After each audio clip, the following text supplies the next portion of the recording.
함께 있습니다. 압살롬은 도망하여 보솔 왕 암미움의 아들 달메게로 갔고 다윗은 날마다 그의 아들로 말미암아 슬퍼하니라. 압살롬이 도망하여 보솔로 가서 거기에 산지 3년이라. 다윗 왕의 마음이 압살롬을 향하여 간절하니 암논은 이미 죽었으므로 왕이 위로를 베었더라. 오늘 읽을 말씀 사무엘하 13장 14장 말씀입니다. 어제 우리가 엘리사 성령이 일을 하는 12장 가운데 다윗의 인생 가운데 가장 큰 변곡점이 생깁니다. 다윗은 늘 하나님을 높이고 하나님을 경외하는 가운데 그의 인생이 항상 잘 되고 올라가는 삶, 또 상승곡성, 늘 복된 일한 이 삶이었습니다. 그러나 여러분들이 잘 알고 있는 것처럼 누구죠? 갑자기 생각이 안 나는데, 밧세바를 범하는 이런 범죄를 저지릅니다. 이 밧세바를 범죄를 저지른 이후에 정말 이 다윗의 이 삶은 이제 변곡점에 대해서 하강 국면으로 너무나도 이제 불행이 또 힘든 이런 고달픈 이런 삶들이 찾아오게 되는데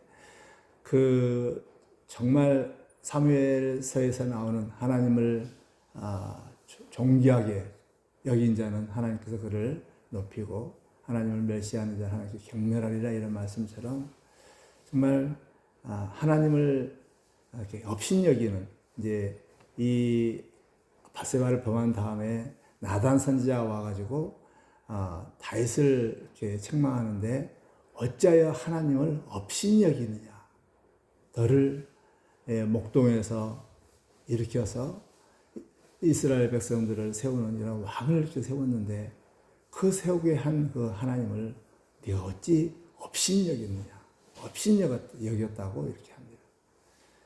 그 업신여김으로 인해서 이렇게 하강 국면으로 되어지고 그러는데 그 하강 국면에 불행했던 사람들의 사건들이 이제 13장, 14장, 15장 계속 이어지는 이런 모습입니다.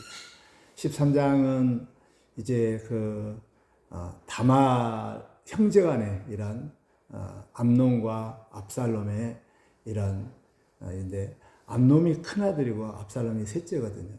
근데 정말 모두 다 왕자가 되고 또 왕을 이어서 할 수 있는 그런 깜들인데 아마 좀 그 두 왕자들이 집안에 큰 문제가 생기는데 그게 다말 사건, 암논이 다말을 범하고 그래서 그 오라비 압살롬이 암논을 제거하는 이런 이 아픈 사건이 납니다. 오늘 읽었던 말씀은 다윗이 정말 이렇게 아파하고 이제 왕자가 될 수 있는 한 사람 그래도 압살롬 한 명이 살아있는 것에 대해서 위로를 받는 그런 내용들이 나와 있습니다.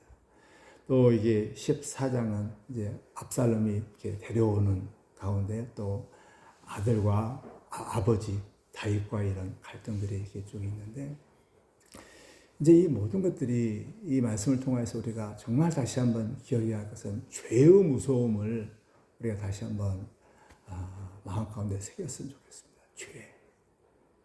정말 죄가 얼마나 무서운가. 죄는 죄를 범함으로 인해서 그 인생의 삶의 변곡점, 정말 나락에 떨어지게 하는 이런 전환점이 되는 이런 것이 되는데요. 물론 이제 12장에 보면 다윗이 용서를 받습니다. 하나님께서 정말 다윗이 회개를 하잖아요. 회개를 합니다.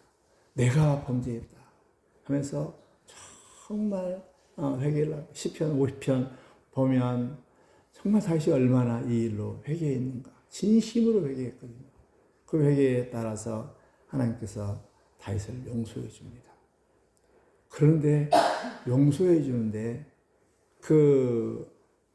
나단이 다윗에게 네가 하나님을 없인 여긴 이로 인해서 칼이 내 집에서 영원히 떠나지 않겠다 라고 이렇게 말씀하면서 너는 은밀하게 그 간음을 했지만 백주에 이제 네 아들이 너의 누구를 이렇게 하겠다. 백주에 이렇게 음행을 저지르겠다. 이런 말씀이 이렇게 있습니다. 근데 이것은 죄는 용서를 받았지만 죄를 뿌린 이 씨앗이 그대로 이렇게 나오는 거예요. 죄는 죽이는 거거든요. 그리고 불행하게 만들 거거든요. 죄는 늘 나락으로 떨어지게 하는 이런 것인데 죄의 이런 죄값은 용서를 받았지만 죄의 뿌려놓은 씨앗이 고스란히 그대로 나오는 거예요. 우리는 죄는 용서를 받습니다. 그러나 우리의 삶이 그 죄의 영향으로 인해서 얼마나 고통스러운, 얼마나 힘든 이런 삶을 사는지 모릅니다. 우리가 그러잖아요. 예수를 믿고 용서를 받았지만, 그러나 우리의 삶들이 게으른 이런 죄로 인해서 그 영향력들이 우리의 삶들이 불편하고 힘들고 고달고, 기도 안 한 것, 우리가 용서를 받을 수 있습니다. 그러나 기도하지 않음으로 인해서 우리가 얼마나 감각이 없는 이런 삶들을 사는지 몰라요. 얼마나 힘들게 자기 힘으로 사는지 모릅니다. 이게 죄가 뿌려진 이런 씨앗이거든요. 다윗도 분명히 이제 죄를 범한 이후에 굉장히 감각이 막 둔한 것들을 많이 좀 볼 수 있습니다. 다말이 아픈 채 하고 또 이렇게 암논이 아픈 척하고 그래서 이렇게 왕한테 아픈 척 하다가 또 다말에게 와서 과자를 먹게 해서 나를 좀 낫게 하라. 그랬을 때 이 부분들을 좀 이렇게 예민하게 감지하고 그럴 텐데 그걸 감지하지 못해요. 죄는 무감각하게 만들거든요. 죄는 너무너무 무섭습니다. 죄는 용서를 받을 수 있습니다. 그러나 죄로 인해서 정말 우리 안에 이런 상처들은 이렇게 본인도 힘들고 옆에 있는 사람도 힘들고 너무너무 힘들어요. 그러므로 우리는 이 오늘 사무엘 다윗이 얼마나 하나님을 높이는 사람입니까? 얼마나 위대한 사람입니까? 다윗도 죄 앞에 열려진 사람. 우리 자신도 항상 죄 앞에 열려져 있는 사람. 언제든지 죄를 지을 수 있는, 잠깐만 방심하면, 아니 그냥 자연스럽게 죄를 지을 수 있는 우리들의 이러한 모습입니다. 그런데 그 죄를 지음으로 인해서 우리는 회개를 하고 용서를 받을 수 있지만, 그러나 그로 인해서 얼마나 본인과 주위 있는 사람들이 아파하는 거예요. 우리는 하나님이 얼마나 아파하는지, 예수님이 얼마나 아파하는지 그걸 잘 모르겠지만 우리 주님도 얼마나 아파하는지 모르겠어요. 이러한 죄의 무서움, 죄의 고통스러움, 죄의 영향력들을 정말 다시 한번 생각하면서 죄 짓는 것을 정말 무서워하는, 죄 짓는 것에 대해서 두려워하는, 죄의 그 무서움을 다시 한번 생각하면서 죄 짓지 않도록 늘 깨어있는 이런 자세를 가지시기를 바랍니다. 죄 지으면 곤두박질합니다. 죄 지으면 너무나도 아픈 고통스러운 삶을 삽니다. 용서를 받지만 죄로 인해서 너무 힘든 삶을 삽니다. 이런 것을 기억하면서 계속 이제 15장에 보면 정말 다윗이 아픈 이 아들한테 반역해서 도망가는 이렇게 아픈 이런 이 삶들을 사는데, 그것을 읽을 때마다 죄가 무섭다. 죄가 무섭다. 라는 사실을 기억하면서 늘 깨어있는, 그리고 죄 짓지 않도록 몸부림치는, 그리고 하나님 앞에 늘 깨어서 기도하는 가운데 죄 짓지 않고 정말 하나님과 동행하며 하나님께 주시는 이 복들을 누리는 저와 여러분이 되기를 주의 이름으로 축복합니다.